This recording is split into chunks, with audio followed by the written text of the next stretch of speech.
मैं राजा महाराजा पढ़ाऊंगा तब और बताऊंगा। बीकानेर में एक राजा हुए थे कल्याणमल। कौन राजा थे? और वास्तव में कल्याणमल ही क्या, बीकानेर में एक राजा हुए थे जेत सिंह। क्या नाम था राजा का? जेत सिंह नाम करके बीकानेर में एक राजा हुआ था। जोधपुर में एक राजा हुआ करता था मालदेव। क्या नाम था? जोधपुर में तो मालदेव, बीकानेर का कौन था? जेत सिंह। मालदेव जेत सिंह के साथ युद्ध करता है, जेत सिंह को मार देता है और मार के बीकानेर पे कब्जा कर लेता है। इस जेत सिंह के दो बेटे थे, एक का नाम था कल्याणमल। क्या नाम था? एक का नाम था भीमराज। दो बेटे थे, क्या क्या नाम थे? कल्याणमल और भीम। पिताजी का नाम जेत सिंह, बीकानेर के राजा है। बीकानेर पे मालदेव ने कब्जा कर लिया। मालदेव कहां का राजा है? जोधपुर का राजा। ये दोनों भाई उस टाइम सिरसा थे। हरियाणा में एक जगह पड़ती है सिरसा, पहले ये बीकानेर में आया करता था।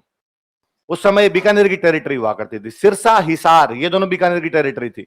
अबोहर और फजिल्का, ये बीकानेर की टेरिटरी हुआ करती। बताई थी मैंने एक दिन बात, ये तो आप, ये सब अपनी टेरिटरी हुआ करती थी। ये उस टाइम सिरसा थे। और पता चला दोनों को कि भाई अपने पिता ने मालदेव के खिलाफ युद्ध लड़ा, पिता लड़ते हुए वीरगति को प्राप्त हो गए और बीकानेर पे तो किसका कब्जा हो गया? मालदेव। दोनों भाइयों को लगा कि यार कब्जा तो छुड़वाना चाहिए, ऐसे कैसे पार पड़ोगी, बपोती है अपनी, पर लगे कि मालदेव शक्तिशाली राजा है, मालदेव के खिलाफ पार तो नहीं पड़ेगी। तो भीमराज ने कहा कि फिर किसी बड़े आदमी का साथ लिया जाए। सिरसा बैठे ही थे। भीमराज यहां से गया दिल्ली। भीमराज कहां जाता है? दिल्ली में सुल्तान हुआ करता था शेरशाह सूरी। शेरशाह सूरी को जाके कहा कि शेरशाह तू हमारा साथ दे और मालदेव के खिलाफ लड़ाई कर हमारे साथ में। शेरशाह ने कहा मेरा क्या फायदा होगा? तो कहा अपने मिलके मालदेव को हरा देंगे, फिर तू तो मालदेव वाला जोधपुर रख लेना और हमें तुम्हारे बाप का राज्य दिला दे, बीकानेर वापस रख लेंगे हम। शेरशाह ने देखा ठीक सौदा है। तो शेरशाह बाद में वहां से दिल्ली से आता है। कल्याणमल बीच में ज्वाइन करता है। गिरी सुमेल का युद्ध पढ़ा आपने? गिरी सुमेल का युद्ध, गिरी सुमेल वाला युद्ध होता है। गिरी सुमेल वाला युद्ध में हम आगे और पढ़ेंगे कि मालदेव पीछे हट गया, जेता कुंपा लड़े, जेता कुंपा लड़ते हुए मारे गए। शेरशाह सूरी जोधपुर पे कब्जा करता है। कहां पे कब्जा करता है? जोधपुर। बीकानेर इनको वापस दिलवा देता है। तो बीकानेर का राजा कौन बन जाता है? कल्याणमल। भीमराज तो छोटा भाई था, पर भीमराज एक योद्धा आदमी था, मतलब उस गिरी सुमेल वाले युद्ध में लड़ा है, अपने पिता का राज्य पुनः प्राप्त किया है। तो कल्याणमल ने बाद में भीमराज को उपाधि दी गई भोमरो बाड़ू। कौन सी उपाधि दी जाती है? गई भोमरो बाड़ू। भोम मतलब धरती, भोम मतलब क्या होता है? बाड़ू मतलब वापस लाने वाला। नहीं कहते अपने बावड़ जा, बावड़ना मतलब वापस आना। जो धरती चली गई थी उसको वापस लाने वाला। तो बीकानेर चला ही गया एक बार तो हाथ से, मालदेव ने कब्जा कर लिया। वापस किसके कारण आई? कि भाई भीमराज कारण। भीमराज गया, शेरशाह को बुला के लाया, तब आई। तो कल्याणमल ने कहा कि भाई आज के बाद तेरी उपाधि क्या है? गई भोमरो बाड़ू, इसकी उपाधि। समझ रहे हो इसका मतलब? भोम मतलब बाड़ू मतलब वापस लाने वाला ना, बाड़ू। बावड़नाथ मतलब वापस आना, बाड़ू मतलब वापस लाने वाला। गई भोम, जो धरती चली गई थी उसको वापस लाने वाला कोई था, तो वो कौन था? भीम। इधर थोड़े साल बाद में शेरशाह सूरी मर गया और भारत पर नए मुगल बादशाह आ जाता है अकबर। हुमायूं आया, हुमायूं मर गया और बाद में कौन बन गया? अकबर। अब राजाओं के राजतंत्र में होता यह था कि बड़ा भाई तो राजा बन जाता था, बाकी भाइयों को छोटे छोटे गांव मिला करते थे। किसी को 5 गांव मिल गए, किसी को 7 गांव मिल गए। भीमराज कहीं 2-4 गांव लिए बैठा था बेचारा। भीमराज को लगा यार जब नौकरी करनी है तो बोले यहाँ भाई के नौकरी करें और किसी की नौकरी करें। तो भीमराज अकबर के पास चला गया। किसके पास चला गया? और सेना में उस समय जरूरत हुआ करती थी, एक दूसरी जगह जाया करते थे और कहा भाई नौकरी दे दे, अपने साथ 150 आदमी लेके चले जाते। अकबर ने कहा, जरूरत होती थी सबको, अकबर ने कहा हम बैठ जाओ। भीमराज वहां अकबर के पास जाके नौकरी करने लग गया। इतने में अकबर को सूचना मिली कि अकबर का एक सौतेला भाई था मिर्जा हकीम। क्या नाम था? काबुल में विद्रोह कर देता। अफगानिस्तान में जगह पड़ती है काबुल, और काबुल में विद्रोह कर देता है। और मिर्जा हकीम ने कहा कि हिंदुस्तान का मुगल बादशाह अकबर नहीं है, हिंदुस्तान का मुगल बादशाह मैं हूं, और मैं काबुल से दिल्ली जाऊंगा, दिल्ली जाके अकबर को हटा दूंगा और मैं राजा बनूंगा। और मिर्जा हकीम वहां से रवाना हुआ। मिर्जा हकीम रवाना हुआ तो अकबर को पता चला कि यार ये तो लफड़ा है, उधर से हकीम आ रहा है, लड़ाई करनी पड़ेगी, उसको वहीं रोका जाए, इतनी दूर आने क्यों दिया जाए। तो उसने भीमराज को कहा कि भीमराज बीकानेर वाली सेना है तेरे पास? उसने कहा साहब जितने आदमी मैं लेके आया था उतने तो है ही, तो जा, मिर्जा हकीम को रोकना है सामने। उसने कहा ठीक। एक यूपी के कोई राजा हुआ करते थे, चंद्रसेन। कहां के राजा थे? यूपी के।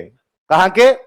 अपने से कोई लेना देना नहीं। चिंदानी, चिंदानी नाम की जगह थी, वहां चिंदानी के एक चंद्रसेन नाम के राजा हुआ। उनको और दोनों को भेजा, 2 आदमी भेजे, एक तो यूपी वाला कौन और एक बीकानेर वाला।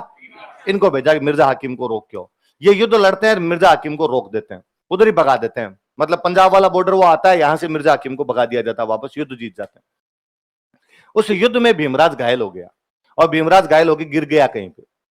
बाकी इसके साथ वाले सैनिक थे, उनको ये मिला ही नहीं, तो साथ वालों को लगा मर गया, वरना तो वापस ही आ जाता कैंप के अंदर युद्ध जीतने के बाद। तो साथ वाले तो उधर से पंजाब होते हुए सीधे बीकानेर ही चले गए, वापस दिल्ली गए नहीं। और बीकानेर जाके उन्होंने कहा कि भाई भीमराज जी की तो डेथ हो गई, तो इनकी जो रानी थी, जो भी पत्नी थी इनकी, वो सती हो जाती है। उसने वजह पति की डेथ ही हो गई, तो पति की डेथ के साथ में तो क्या हो जाओ बाद में सती, तो वो यहाँ पे सती हो जाती। वो जो यूपी वाला चंद्रसेन था, उसको मिल गई है। युद्ध के मैदान में घायल पड़े थे, वो अपने वाले घायलों को उठा के ला रहा था, तो उन वाले घायलों के अंदर ये भीमराज जी पड़े थे, तो वो उठा के लेके अपने कैंप के अंदर मरहम पट्टी की, जिनको होश आ गया। तो पूछा भाई अपने कहा, तो कहा भाई आपके साथ वाले तो बीकानेर की तरफ निकल गए और आप उधर घायलों में पड़े थे, मैं उठा के लिया, अब हमारे साथ चल लो। ठीक है, आपके साथ चल लेंगे। वहां से आए दिल्ली, दिल्ली आके अकबर को कहा भाई युद्ध तो हमने जीत लिया। अकबर ने कहा शाबाश, वेरी गुड। भीमराज जी ने कहा मेरे साथ वाले फौजी सारे के सारे चले गए बीकानेर, तो मैं एक बार बीकानेर जाके आ जाऊं, वापस आ जाऊंगा। अकबर ने कहा ठीक है, छुट्टी है तुम्हारे। भीमराज उधर से वापस बीकानेर आ रहा है, दिल्ली से मथुरा रुका रास्ते में। कहां पे रुका? मथुरा में भीमराज को इनके खुद के घर का पुरोहित मिला। पुरोहित जी होते हैं हर घर में, तो इनके जो पुरोहित जी थे उनका नाम था प्रहलाद दास। क्या नाम था? प्रहलाद दास जी महाराज मिले, मथुरा के अंदर आमना सामना हुआ। प्रहलाद दास जी वहां मथुरा में आए हुए, भीमराज उधर से मथुरा में रुका। भीमराज ने देखे प्रहलाद दास जी को देखा और उसने कहा महाराज प्रहलाद दास जी, पुरोहित जी आप यहाँ। और पुरोहित जी ने जैसे ही भीमराज को देखा रोए जोर जोर से, गांव में नहीं कहते ढा ढा करके रोए, वैसे रोए एकदम। और पूछा भीमराज ने हुआ क्या, बात क्या हुई? तो आप जिंदा हो? तो हाँ, तो हमने 12 दिन करके आपके लड्डू खा लिए, और मैं तो आपके फूल तिराने के लिए हरिद्वार गया था। होते हैं अस्थियां विसर्जन करके आते हैं, तो मैं तो अस्थियां विसर्जन करके आ रहा हूं आपकी, और आपकी जो ठुकरानी थी वो सती हो गई। और भीमराज को लगता है कि यार, जब घर वालों ने मरा वही समझ लिया, लुगाई पीछे सती हो गई, इन्होंने अंतिम संस्कार बार ये लड्डू ही बना लिए, तो अब ये दुनिया, ये महफिल। और उसने बाद में प्रहलाद दास जी को कहा कि प्रहलाद दास जी आप जाओ घर, और घर वालों को नहीं, मैं तो अब साधु बनूंगा, मैं घर नहीं जाऊंगा, आप वापस चले जाओ। प्रहलाद दास जी ने कहा साहब अब मैं ही वापस नहीं जाऊंगा, आपके साथ ही रहूंगा। अब दुनिया के इतने रंग देख लिए, किसी जिंदा आदमी को मृत घोषित करके उसके लड्डू खा लिए जाते हैं, अब क्या बाकी है इस दुनिया में देखना। भीमराज ने कहा नहीं नहीं, आपको घर जाना चाहिए, आप क्यों साधु बनो, मैं बनूंगा। मेरे तो भाई लुगाई मर गई पीछे, क्या मतलब है घर जाने का, आप तो जाओ कम से कम अपने घर पे। प्रहलाद दास जी एक बार तो घर आए, घर आके प्रहलाद दास जी ने भीमराज के घर वालों को बताया कि मंगता हूं तुम्हारा बाप जीवता है, लड्डू फालतू में खा गए तुम। और वो अब साधु बन गया, और प्लीज अब उसके पास कोई जाना मत, और अब वो वापस नहीं आएगा। मैंने उसका वैराग्य देखा, उसका चेहरा मैंने उस दिन देखा, और वास्तव में अब उसमें वैराग्य जाग गया। फिर प्रहलाद दास जी अपने घर गए, अपने घर वालों को जाग के आ गए, अब मैं भी भीमराज के पास ही रहूंगा, वापस नहीं आऊंगा, तो मुझे भी आप वापस कोई बुलाने की कोशिश मत करना। प्रहलाद दास जी वही मथुरा गए, भीमराज को कहते कि साहब रुकना, मैं आऊंगा वापस। वहां दोनों मथुरा के अंदर पुरोहित जी दोनों मिले, अब क्या करें? तो कहा बिना गुरु के तो संन्यास हो नहीं, गुरु बनाना पड़े कोई ना कोई। फतेहपुर सीकरी में एक गुरुजी रहा करते थे, बड़े चतुरदास जी महाराज। कौन रहा करते थे? तो कहा चतुरदास जी के पास चले, तो दोनों गए चतुरदास जी के पास, और चतुरदास जी को जाकर कहा हमें अपना चेला बना लो। चतुरदास जी ने कहा मेरे तो कांस्टेबल का बेच है, ऐसा ही बड़ा बनाया नहीं है इस बार, तुम जयपुर चले जाओ, वहां दादू दयाल जी ने बना रखा है। सांबर रहते थे दादू दयाल जी, कहां रहा करते थे? तो ये दोनों वहां पे सांबर आए, और सांबर दादू दयाल जी यहाँ कुटिया के अंदर अपनी तपस्या किया करते थे। भीमराज जी लंबा चौड़ा था, राजकुमार था बीकानेर का, सुंदर था। तो भीमराज जैसे ही घुसा, और दादू दयाल जी ने देखते ही कहा आओ भाई सुंदर। और भीमराज ने हाथ जोड़े, भीमराज ने कहा सर मेरा नाम सुंदर नहीं है, मेरा नाम तो भीमराज है, मैं बीकानेर के राजा कल्याणमल का भाई हूं, और अब मैं संन्यास धारण करना चाहता हूं, और आपको गुरु बनाने के लिए आया हूं। चतुरदास जी महाराज ने हमें आपका नाम सजेस्ट किया था, हमें अपना चेला बना लो। दादू दयाल जी ने कहा कि राजकुमार कब संन्यास धारण करते हैं? राजा महाराजाओं से घर गृहस्थी मोह माया के जंजाल छूटते नहीं है, और तुम नहीं कर पाओगे। उसने कहा नहीं साहब, अब छोड़ छाड़ दिया, पूरी कहानी सुनाई उसने, जब इतना कुछ बीत गया जिंदगी के अंदर, तो अब क्या करेंगे, तो घर जाके वापस अब सन्यास ही धारण करना पक्का, सब चीजें छोड़ देगा। उसने कहा बाकी सब छोड़ दूंगा, 2 चीजें अपने पास रखूंगा। कि क्या? सुनना मेरी बात। तो उसने भीमराज ने कहा कि बाकी सब छोड़ दिया जाएगा, लेकिन 2 चीजें अपने पास रखूंगा। क्या रखेगा अपने पास? का 1 वस्त्र और 5 शस्त्र। क्या रखूंगा? एक वस्त्र और 5 एक लंगोट बांधूंगा, इसके अलावा कुछ नहीं। बाकी बनियान वनियान आप ले लो भले, एक लंगोटी बांधनी है अपने को, तो और कुछ ही नहीं। 5 शस्त्र, वापस सुनना, 5 शस्त्र कौन से? केस, कंघा, कड़ा, कृपाण और कच्छा। क्या क्या 5? वापस नाम बोलो। केस, कंघा, कड़ा, कृपाण, जिनको आज आप सिखों से जोड़ते हैं। पंचककार, क्या बोलते हैं इनको? कि गुरु गोविंद सिंह जी महाराज ने जब खालसा पंथ की स्थापना की थी 13 अप्रैल 1699 को आनंदपुर साहिब में, तो उन्होंने कहा था कि प्रत्येक सिख को खालसा में आने के लिए पंचककार धारण करने पड़ेंगे। और वो पंचककार है केस, केस के अंदर कंघा, कड़ा, कृपाण और कच्छा। उसने कहा मैं क्षत्रिय हूं, भीमराज ने कहा, और क्षत्रिय हथियार नहीं त्यागता, तो ये तलवार उलवार कृपाण उर्पाण तो मैं साथ में रखूंगा, बाकी आपको तो वो सारी चीजें मैं छोड़ने के लिए तैयार हूं। दादू दयाल जी महाराज ने कहा ठीक, आज से तेरा नाम भीमराज नहीं है, मैंने तेरे को आते सुंदर कहा था, तो आज से तेरा नाम क्या है? सुंदरदास। तो दादू जी का पहला शिष्य कोई है तो ये सुंदरदास है। पहला शिष्य हुआ तो कौन हुआ? अब इनके जितने भी चले हुए आगे, वो सारे हथियार रखते थे। जितने भी चले हुए क्या रखते थे? हथियार रखते थे। इसलिए दादू पंथ की जो नागा शाखा है वो यही है। जो दादू पंथ की नागा शाखा है वो किसके द्वारा चलाई हुई है? सुंदरदास। और नागा साधु सारे के सारे क्या रखते थे? हथियार रखते। तो भाई आई बात, हथियार रखने क्यों पड़े आपको? शस्त्र क्यों रखने पड़े? तो कहा रक्षा के लिए। पहले साधु संतों को और हर कोई लुटेरे वगैरह लूटने के लिए आ जाया करते थे। लोग मुस्लिम आक्रमणकारी आए हुए थे, मंदिर तोड़ने के लिए आ जाते। कहा धर्म की रक्षा के लिए, संतों की रक्षा के लिए, देश की रक्षा के लिए हम लड़ेंगे। तो सुंदरदास ने कहा क्षत्रिय हूं, क्षत्रिय का करते हुए लड़ना होता है। वैराग्य या संन्यास धारण करने का मतलब यह नहीं है कि लड़ना बंद कर दिया जाए, बाकी चीजों में ध्यान नहीं लगाया जाएगा।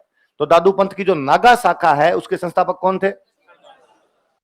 जो नागा साधु होते हैं वो अपने पास में हमेशा शस्त्र रखते थे और लड़ाइयां करते थे, और क्या बेहतरीन लड़े हैं।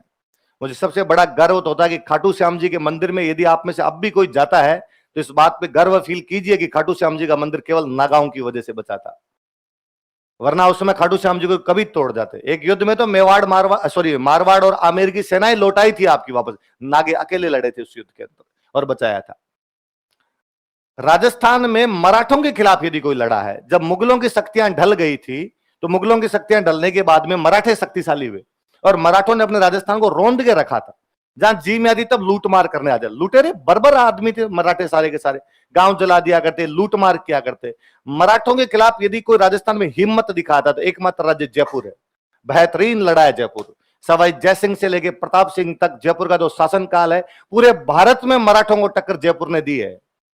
गोरे हार गए होंगे मराठों से, जयपुर कई बार जीता उनसे, और उन जयपुर की तमाम लड़ाइयों में जयपुर के सैनिकों के साथ कंध से कंधा मिलाकर कोई लड़ा है तो नागे लड़े हैं। और सुनो बात, ये अपने पास हथियार रखा करते थे, इसलिए नाम नागा है। आज भी गांव में कोई बदमाश होता है, अपने तो नागो है, आप नहीं कहते?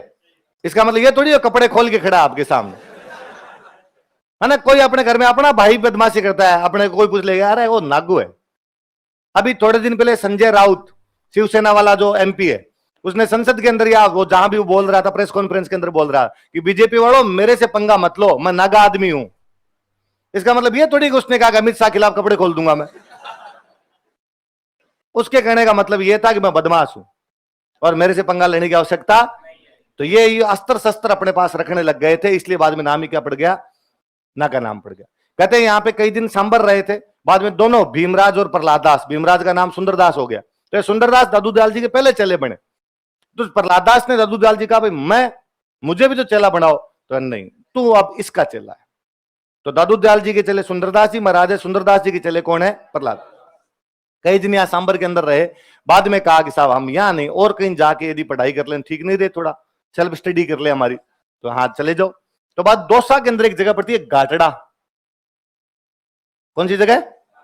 घाटड़ा नाम की जगह पड़ती है दौसा में। वहां दोनों घाटड़ा में जाके रहने लग गए थे, प्रहलाद दास और भीमराज दोनों, या सुंदरदास दोनों। कई दिन यहां रहे, फिर सुंदरदास जी ने प्रहलाद दास जी महाराज को कहा कि प्रहलाद दास जी, पुरोहित जी आप तो यहीं रहो, मैं हिमालय जाऊंगा। और कहते सुंदरदास जी बाद में हिमालय चले गए थे। दादू संप्रदाय के लोग मानते हैं कि सुंदरदास जी अभी तक मरे नहीं है, जिंदा है। आज भी हिमालय के